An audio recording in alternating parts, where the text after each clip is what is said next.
Good day, everyone. Today, I am going to present our learning framework, the ideas. So, we are the group 3. Ideas learning framework, this model is a cycle designed to transform curiosity into mastery and impact of students' learning. So, the ideas learning framework consists of 5 case stages. So, we have inquire, develop, engage, assess, and share. No, as you can see, in the center sa mga arrow na nakapalibot, we have the bulb.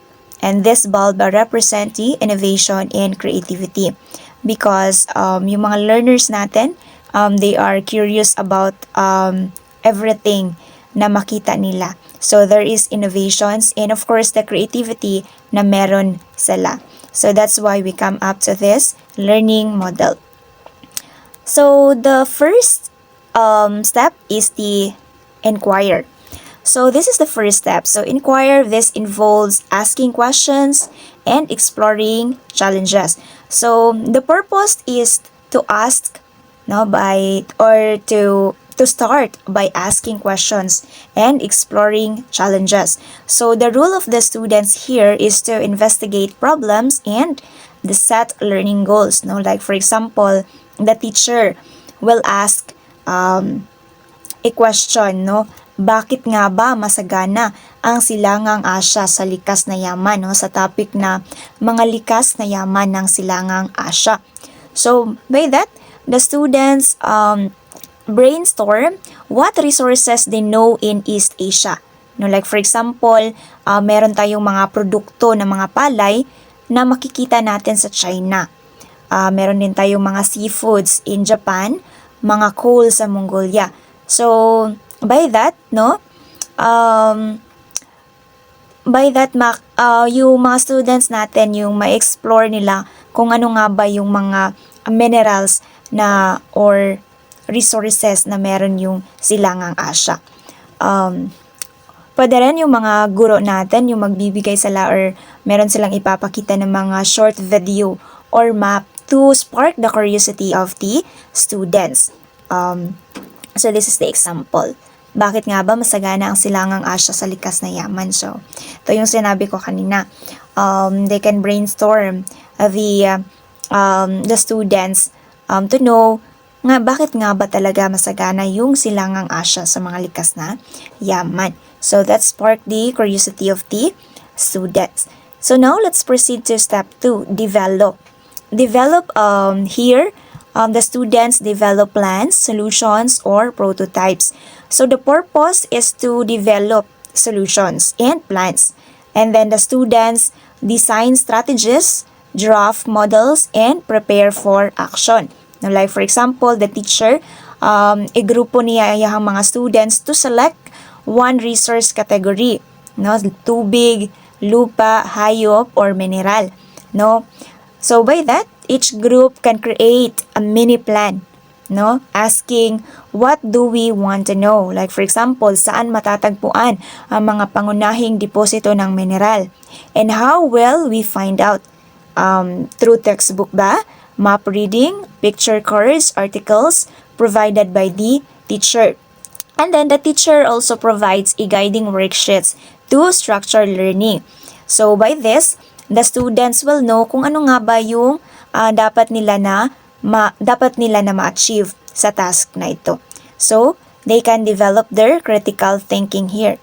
So ito yung examples na makikita natin sa screen. Yung sinasabi ko, they can create mini plan. Next, sa step 3 na natin, engage. So, engage, this is where the students actively participate in authentic learning experiences. The purpose here is to participate.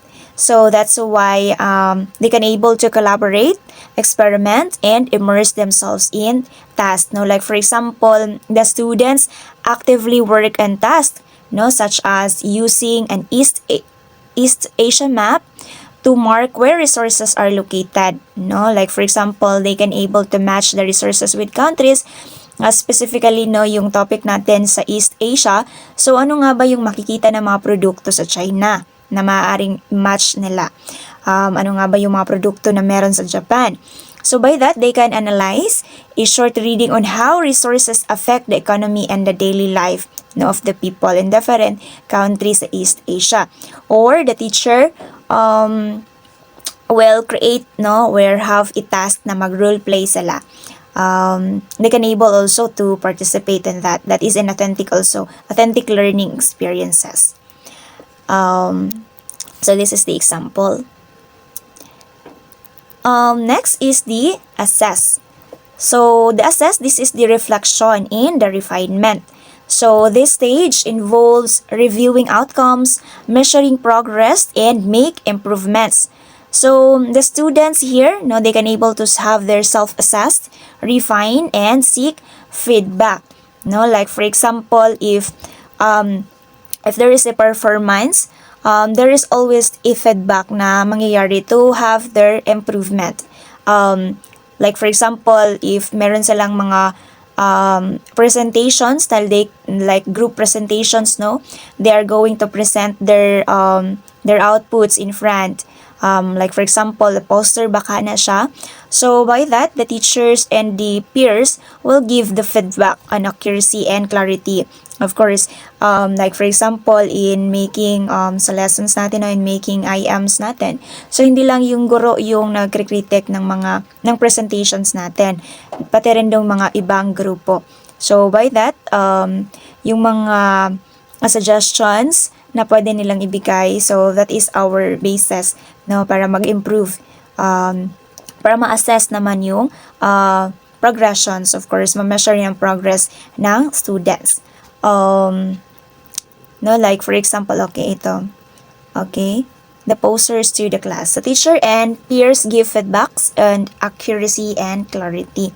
So this is very important no sa model na to kasi merong assessment na magaganap.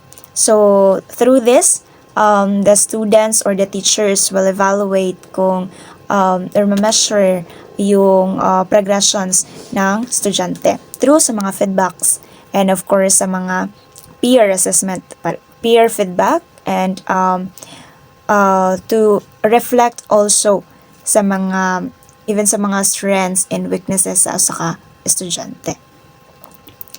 And now step 5, share. Share, the students present outcomes and inspire others with results. So the purpose is to present the outcomes no para maka-inspire with other people. The students showcase their work to authentic audiences no.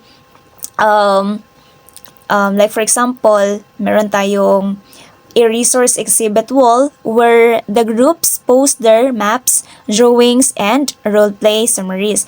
So, pwede rin yung a gallery walk where other students visit and ask questions. Kasi nga, di ba, learning is the best when shared. That's why meron tayong mga social media platforms na encourage yung mga teachers natin na sasabihin sa mga students na they can able to share their outputs sa social media platforms, Facebook, YouTube. Kasi hindi lang yung mga teachers and mga students yung makakita, pati na rin yung mga people other people na makakita. So by that, okay. So the rationale of this framework is ideas learning framework or model encourages active participation and collaboration, making learning more engaging, effective, and student-centered. Kasi meron tayong participations na magaganap dito. This is an authentic learning where the students can able to participate. So the learning is the best when shared kasi hindi lang yung mga outputs nila, hindi lang sa rooms nila pinipresent, even pwede na rin sa social media or even in an exhibit wall, pwede nila na i-present or ipakita yung mga outputs ng mga students.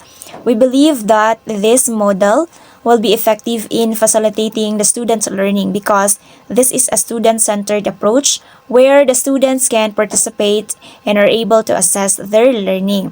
So, this is the idea sa learning model na gi-create namo sa group 3, and thank you so much for listening.